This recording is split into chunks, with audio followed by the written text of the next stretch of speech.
Hello and welcome to The Green Stream, a podcast brought to you by Sustainable Business Network Detroit, a network of partnerships between Southeast Michigan stakeholders, innovators, and changemakers. Each partner is on a mission to advance and amplify sustainable business practices, and we're here to learn from, share, and help activate a sustainable way forward for Greater Detroit.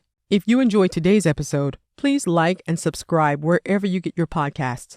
Leave us a review and join the conversation on Facebook, Twitter, and LinkedIn. And head over to our website, sbn-detroit.org. Now, let's listen in to our conversation with today's sustainability leaders. Well, hello, and thank you so much for everyone for joining us today. I'm Terry Barclay, and I'm the chair of the Sustainable Business Network of Detroit. And I'm also president and CEO of Inforum, which is one of the largest networks really in the country for business women who are focused on accelerating their careers and connecting and giving back and making the world a positive difference in the world. And I am just beyond thrilled that Neil Hawkins is joining us today on the Green Stream. So Neil has an incredible background. He is one of our country's most renowned leaders in this space. And Neil, tell us a little bit about your current and former jobs. Well, Terry, it's a real pleasure to be with you here today. And you've done a fantastic job marshaling and leading the Sustainable Business Network of Detroit. So I'm Neil Hawkins. I'm president of the Erb Family Foundation.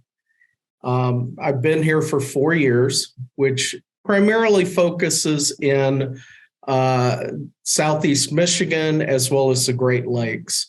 Prior to that, and we do environment, arts, and other funding.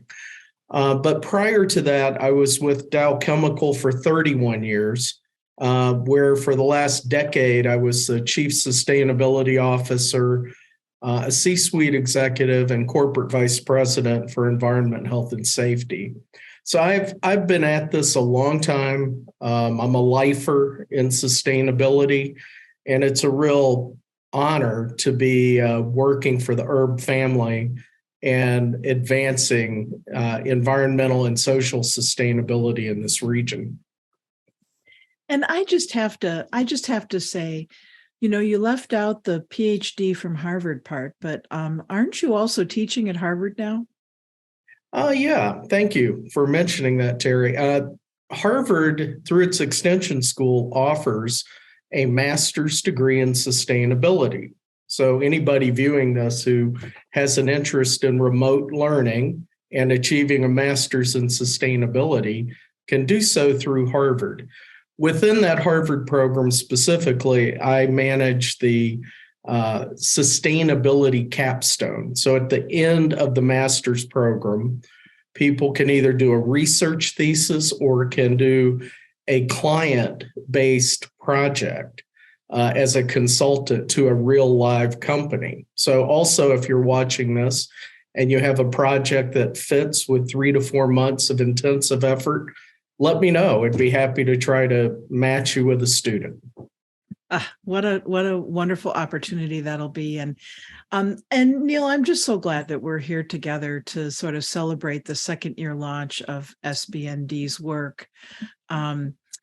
Because you're really one of the innovative and creative thinkers, one of the top ones that I know. And so we really have benefited from your lifer status in this field. So talk a little bit about what the initial vision was and what the seeds were behind launching the Sustainable Business Network of Detroit. Yeah, thank you, Terry. As I said, I work for the Erb Family Foundation, and Fred and Barbara Erb, more than 25 years ago, founded and funded the Erb Institute at the University of Michigan, which is arguably one of the top, if not the top, sustainable business program in the world. So the Erb family has been involved with sustainable business for many, many, many years. So when I came in here as the president and I looked around in Southeast Michigan, it struck me that the interests of Fred and Barbara Erb in sustainable business had not extended enough into the Detroit area. So we commissioned a study, and Sarah McCall, who also works with Sustainable Business Network of Detroit, but not at that time, she led a study for us on what were the needs in the region. And she interviewed, I believe, 40 leaders in the region, wrote a long report for us. But our conclusion was there was a lot of low-hanging fruit, a lot of opportunity, and we just wanted to bring together enough resources to try to get something started. Because we felt like based upon the report, that there wasn't enough joint collaborative activity to help deliver Southeast Michigan and the ecosystem of companies to where they should be. And so that was the origin of the idea. It came from a report we commissioned, and then we initiated and got it started.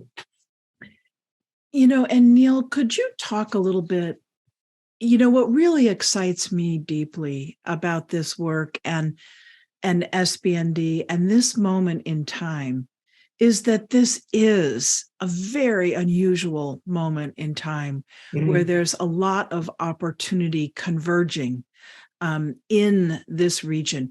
Could you talk a little bit about that? Well, first off, one thing that characterized our region's approach was a siloed approach. And I think that's always going to be true of any region, and it's always going to be true of a university, and it's always going to be true of whatever. But sustainability is a team sport.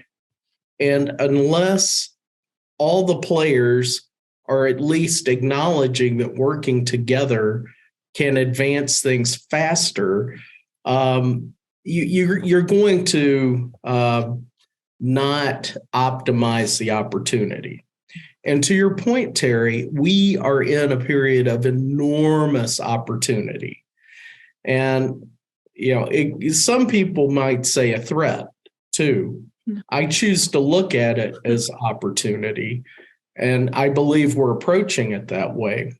But let's just take a couple of examples. I mean, the total transformation of the mobility sector by itself is, with Detroit being the motor city, the internal combustion motor city for the time being, it is a huge opportunity to make that transition to electric and EVs. And all of the different companies here, both the major companies, but also all the suppliers, see the opportunity. But to bring the resources here, the investment, the resources that are potentially available, you really need to have alignment with state government, local governments, the ecosystem of companies, NGOs. NGOs can help facilitate these kinds of transitions, or they can slow them down, depending on how the companies are approaching them. So having everybody in the same boat together rowing is optimal. And there is a huge opportunity here in the form of Inflation Reduction Act funds, as well as infrastructure. If you look at the infrastructure of Southeast Michigan, like other cities, there needs to be a lot of investment. So this is an opportunity because there are federal funds for both renewables, EV transitions, and infrastructure investments that Southeast Michigan could together leapfrog and really move to a position of strength globally. But it's going to take a lot of thought and a lot of joint action and collaborative action to achieve that. That's one area. I think the other area, Terry, that, well, there are a couple of others, but I think in the area of social sustainability, there's tremendous opportunity in this region to have an inclusive, more inclusive, but actually a truly inclusive economy, that as this transition happens, more people are brought along with the new wealth that, and when I say wealth, I mean at all levels, bring along everybody and improve everybody's well-being and quality of life. If a region is thinking thoughtfully about this with the companies, with government, with NGOs, academia, you have a shot at doing that. If you sub-optimize and this company's just trying to get what it wants, and this company's trying to get what it wants, and this NGO is trying to stop those companies from getting what they want, and the government is not aligned at all and not helping, you can't get anywhere. Now, in the last 3 years, I've seen tremendous collaboration and a lot of ongoing effort. And Michigan's won some and Michigan's lost some. But now I'm starting to see a lot more wins in terms of the major investments. But how those get spent with the local community across a value chain, that's kind of where we're headed now. And that requires people to work together and listen to each other. Yeah. You and I both have had conversations with one of the faculty people actually at the University of Michigan who characterizes this time as, when you talk about sort of the justice and the equity element of this, this is a once in a lifetime opportunity to really build generational wealth in parts of the community that have never had access or opportunity for doing that. And he actually is quite eloquent in talking about that. And SBND is going to be featuring him and others who see this as just a very unique moment in time. And the other thing that I was kind of chuckling to myself as you were talking, because I don't want to be seen as promoting one company over another, because there's so many companies doing great things. But General Motors' slogan about electric vehicles, everybody in, that's what I was thinking of when you were saying, I mean, this is really a moment where we need everybody in on sustainability, and we have a real opportunity to do that. The other thing I just wanted to mention in just some work that I was doing recently, to this whole subject of the transformation of what has traditionally been Southeast Michigan's core industry, the automotive industry, we're finding so many hidden opportunities in that transformation. One of the ones that I was just looking at the other day, I think probably most of us could agree that traditionally the automotive industry as a whole has been seen as a male-dominated industry, really pretty much at all levels, from engineering up to the C-suite. And what the data is showing us now, this is just one example, is that more gender diversity, gender balance is being brought to that industry, because the talented women engineers are more interested in being part of the mobility industry going forward than the traditional internal combustion automotive industry. So we're starting to see real opportunities to bring more diversity and inclusion to a global giant industry. It's just really exciting. It's exciting. You're a real leader in that globally and nationally, Terry, and you've built a whole lifetime and career around those opportunities. I want to mention the other night I was at a speech by President Mary Robinson,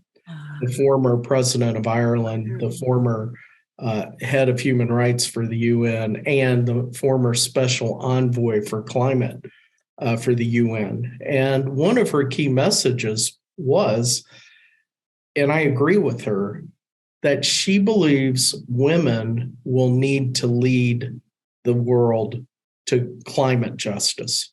Mm.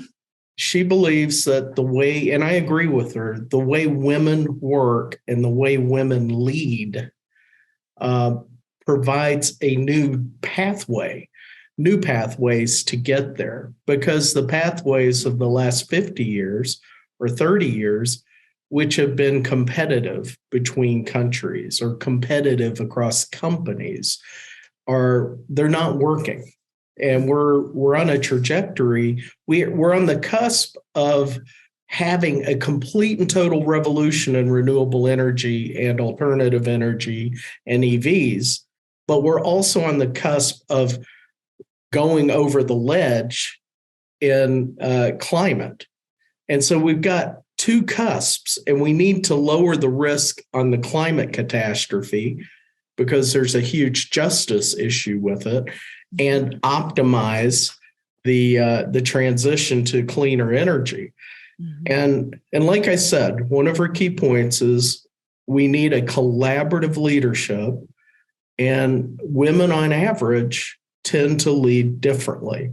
And so to your point, I think that's true in companies. I think it's true in regions. I think it's true in governments. It's not to say men leaders are not good. That's not what I'm saying. But when the stakes involve trying to get people together to solve a thorny, impossible problem, she would put her money on women leaders needing to step up. Mm. She would also say a lot of women leaders don't step up, and she's calling on them to do so. To step up. I think she also had a quote, and I'm going to be not getting it quite right, from Nelson Mandela, and she said it during her talk, but it was something like, everything seems impossible till it's done. Everything seems impossible until it's done. Mm-hmm. So she also was very positive and very solutions oriented. This wasn't at all a negative kind of climate talk. Mm-hmm. But I think there's something there, and it intertwines with social sustainability. She does a lot of work in Africa with African leaders and European leaders. So she has a little bit different vantage point, but I don't think it's any different than Southeast Michigan. And when I think about Sustainable Business Network of Detroit, the current steering team that you've assembled, we have tremendous leaders, both male and female, and we have a tremendous array of companies, the right set of NGOs. It's really a very impressive group that you've assembled, Terry. Well, with you right at the center of that, Neil, and all the doors that you have opened are really just powerful. So along those lines, talk about what differentiates SBND. I know that one of the things that I feel, because there are other networks out there focused on sustainability, from where I sit, I still see those networks as somewhat siloed. It's networks for specific segments. And I think part of what we're trying to do with SBND is bridge that, blend those networks together. But what do you see as the differentiators? Yeah, at the start of this, we sort of looked at other cities and tried to come up with other models, and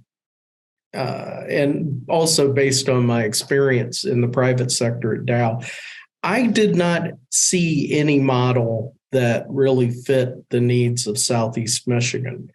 So we just got started, and you were very key in that. And with others, this was during COVID too. It was. We got started, And we had some false starts, and we had some fits and starts, but we really got things moving. Okay. And then as we got into it, then we started refining the opportunity for a new network that I think will eventually become a best-in-class case study somewhere. We'll need to get someone to study it later on. But I think it's forming the whole basis of the activity around collaboration, I think is different. You see other networks that have a communication focus only. We have very good communications, but it's for purpose of fostering collaboration. We get people together in different ways in different settings, and companies of different sizes, NGOs and companies, government with NGOs and companies. We learn together. We'll have a big event like Catherine Hayhoe that you brought in from the Nature Conservancy. That was a huge success. And we had a myriad of companies and people, and then in person, and then a huge audience and many viewings afterwards. But that coming out of COVID, I would say Sustainable Business Network of Detroit really helped lead us back. And this is largely through Inforum savvy, lead us back to being able to have in-person events. You had an environmental justice event in Detroit I went to.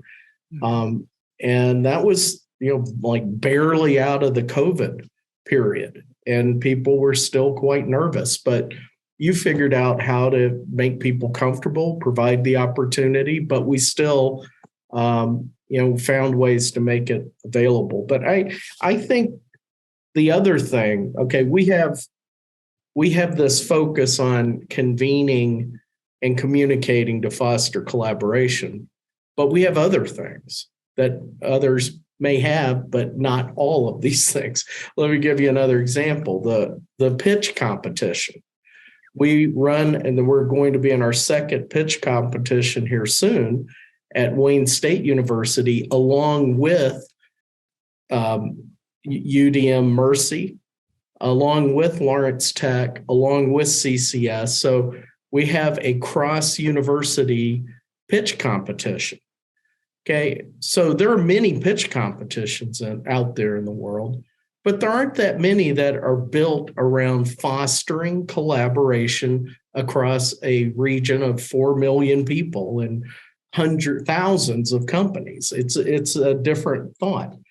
Another thing we have that is remarkable, we've recently added Lawrence Tech Centropolis into our engine of collaboration and change.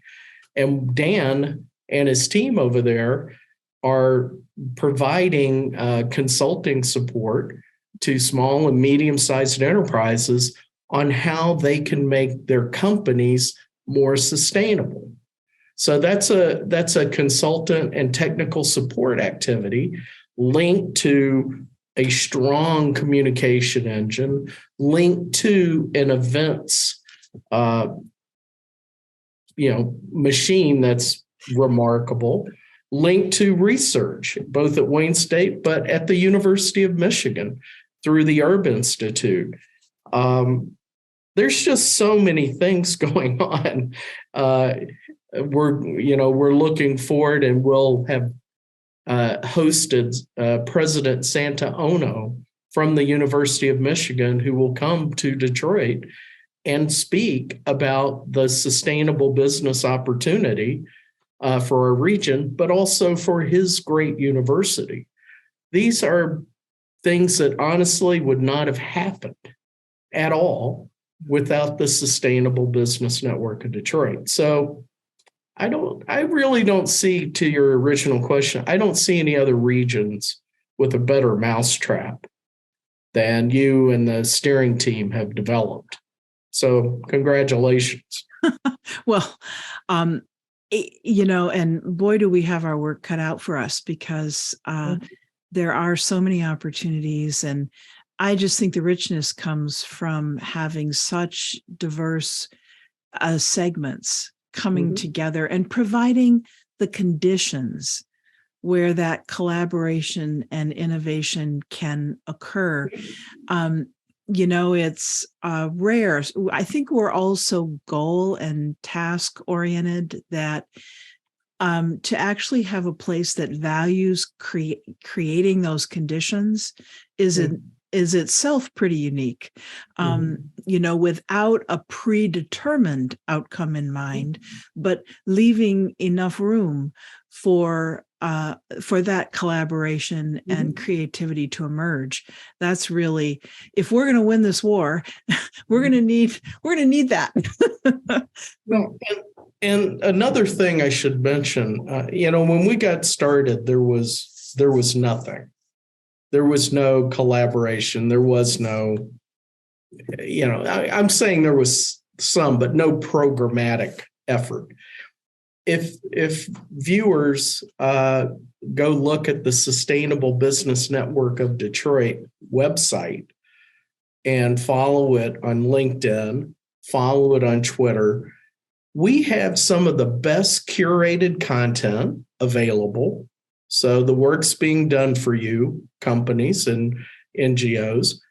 And we have podcasts that are excellent podcasts. And we have webinars and interviews like what we're doing. And I think the curated content that we do have, as well as these other video and audio options, some of the best in the country. And I promote on Twitter myself all of these. Yes, you have a large following, Neil. Well, I have friends tell me from other regions, wow, that's great. I wish we had that. And I said, hey, bring your company to Detroit and you'll have it in your backyard. But people like what we're doing. And I think all the companies in the region, they ought to be retweeting and reposting these things and encouraging their employees to look at it. I mean, you look at what we have over a 6-month period, it's like you went to a quality training class somewhere. I mean, this is really, and it's right there, it's free, and it gives different dimensions, sometimes social sustainability, sometimes environmental, sometimes how to work with governments. I mean, whatever, it's all there.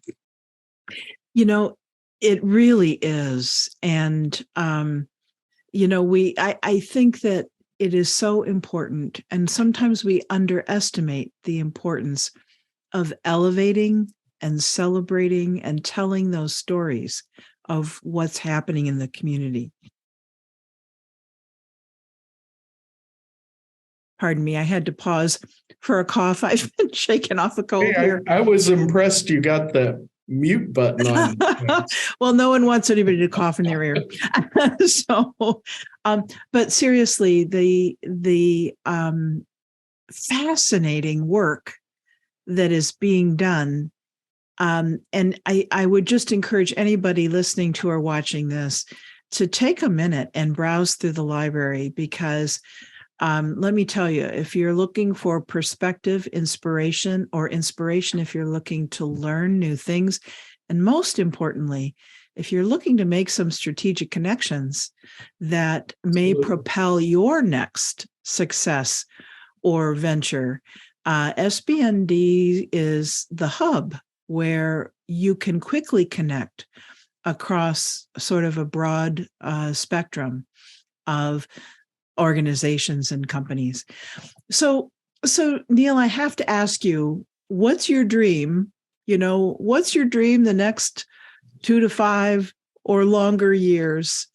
What are some of the projects that SBND is going to be working on? I know that there's probably some of those we're, as they say in Texas, we're fixing to do that we may not quite be ready to talk about yet. But I think that we're interested in data and in continuing to look at how the companies in our economy are doing and where those opportunities are and on the sustainability front. What else? What's your dream for what you see for the future? Well, the steering teams recently set up a series of work groups and task forces that will attack different things. And you mentioned research. We're not going to research everything. We want to determine what research could be beneficial to accelerating positive change in the region. We're going to be looking at how to benchmark our region versus other regions, but also companies within the region. We're going to be mapping all the efforts going on in the region and state, probably, because nobody has time to do multiple and many things. So we want to, and we've been very careful, Terry, you and I, and the others on our team, not to duplicate, because life's too short and nobody has time. But a thoughtful look at how can we optimize, not to control anything, but how to maximize the output for the benefit. We're going to be looking at speakers, bringing them in, but also placing our speakers. We have some of the most incredible experts and company leaders in the country and in the world. We want to get the message out about the great things happening here. And I've been seeing more of that. Let me give you an example. I've been seeing Detroit Edison out more and nationally on some of their great work going on in the city of Detroit. So I think it's an in and out thought process. Coaching and mentoring. We want to really, not in any sort of bureaucratic way, but we really want to foster company to company mentoring, professional to professional, professional to student. There are so many great universities around. I think there's some really cool things that can happen. Now, relative to the long term, what I'd like to see is some evidence that the collaboration of the private sector with itself, within itself, with NGOs, with government, with academia, has put us in a position to leapfrog over and achieve accelerated environmental and social sustainability over the next, I'd say, 10 to 20 years. Mm-hmm. Sustainable development can't be measured in 2 years. Mm-hmm. It can only be measured maybe in 10 to 20 years. Mm-hmm. But I think you and I, when we're, hanging out somewhere, having a nice glass of wine 20 years from now, we'll be able to say that we really helped accelerate. And when I say we, I mean SBND. We really helped accelerate progress in this region. And that would be immensely satisfying, but also gratifying, that because the well-being that will happen for people, for our companies, the technologies and innovations that will be made available to the world, that'll be very gratifying. So I'm looking forward to feeling like we had a small part in doing that. Such a great vision. I think part of mine, if you were to ask me that question, I think that part of my dream for the future is that Detroit and Southeast Michigan and Michigan is recognized as being a hub or the hub for certainly one of the key hubs for sustainable business in our country. I think that we're at a point where that could be a reality.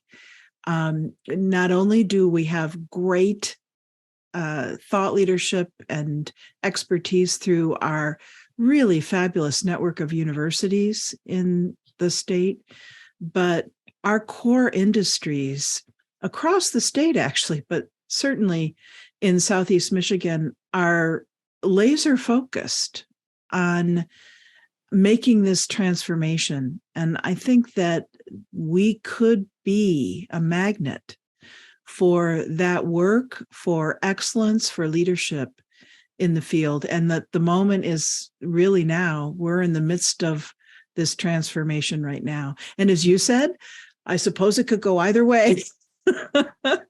But that's what Mary Robinson said. Yeah. I think we're going to make the positive transition. Yeah. So any other things that you have learned? Your career is just so remarkable, Neil, and you're always so generous in sharing, your thoughts, and you're such an original thinker. Are there any other things that you think our audience should have at the front of their minds as they go through their world, their spheres of influence, their work, and pursue their interest, because we know that they are interested in building a more sustainable planet? What are your thoughts?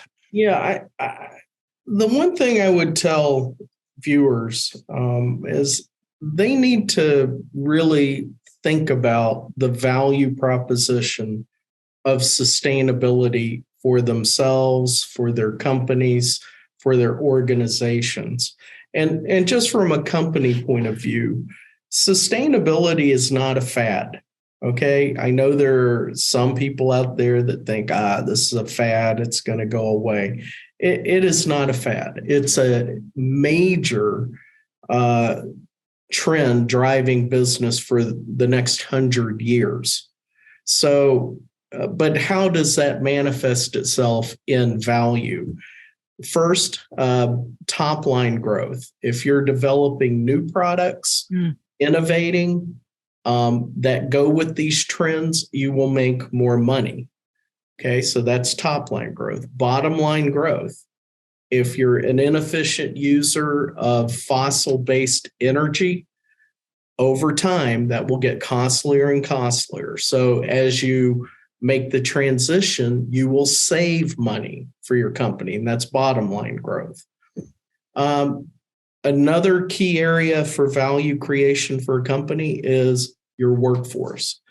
You're only as good as the workforce you have, and attracting, retaining, and developing top talent, and I mean worldwide or locally.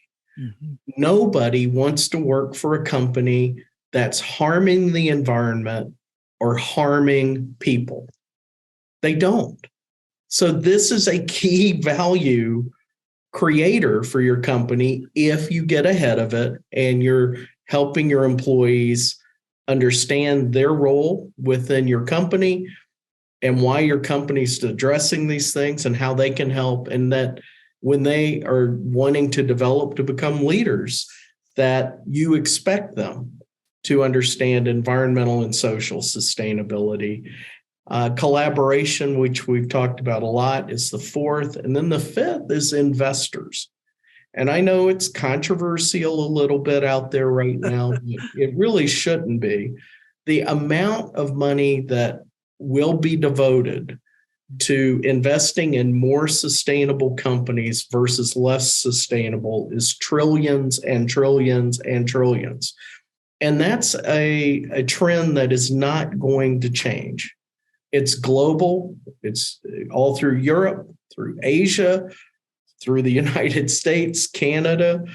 It's not going to change. So this whole ESG area and meeting investor expectations is a key value proposition. So I would encourage people, and I wrote a short piece about that a while back, but I think understanding that, if you're an NGO, understanding that for your own NGO, but also for the economic engine of your area. If you're in government, understand the value levers that companies should care about, and you should care about as government. So that's the one thing I would encourage people to think about. And then if you have children or you're around young people, watch what they're interested in. Mm.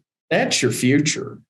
And I think if you're hearing interest in climate change, and most young people are very concerned about climate change, I mean young, this is not going to change. So help get your company, get yourself positioned on the side of addressing it thoughtfully and making a difference. Yeah, those are really great. 5 great pieces of advice. I just want to sort of say a couple things in closing as we come to the end of our time together. The first is just, I hope that everyone listening and watching will really stay tuned, because year 2 of SBND is going to be filled with opportunity. I know we've got a powerful lineup of activities that are going to really be going full bore this coming year. Events large and small, where you can find perspective and inspiration, but where you also can build your strategic connections that will help you be successful in achieving your goals. And so many opportunities for us to come together and collaborate to create those opportunities in a way that are equitable and just and help everyone succeed in the future. So I'm really, really excited about this coming year. I want to say thank you to the Erb Family Foundation and to you, Neil, for the support that you've provided for this nascent network. And I think that this next year is just going to be one that's really successful and interesting, that you won't want to miss. So just thank you so much, Neil, for taking time to join us at SBND today. And it's so much fun talking to you. Yeah, thank you, Terry. And those of you watching, if you want to be involved, contact either me or Terry or anybody else, and we will find a way. We have so many ways you can get directly involved, and we are very happy. We're not a closed club. No. We're an open source outfit. So just let us know, and we will get you patched in to make a difference by joining others who care about the same opportunity for our region. So thank you, Terry. And thank you, Neil. And thank you, everyone, for listening today. Thank you for tuning in to the Sustainable Business Network Detroit, the Green Stream podcast. Remember to like, subscribe, and leave a review wherever you listen to podcasts. Make sure to follow us on SBN-Detroit.org and stay tuned for more conversations on sustainability from inside and around the city.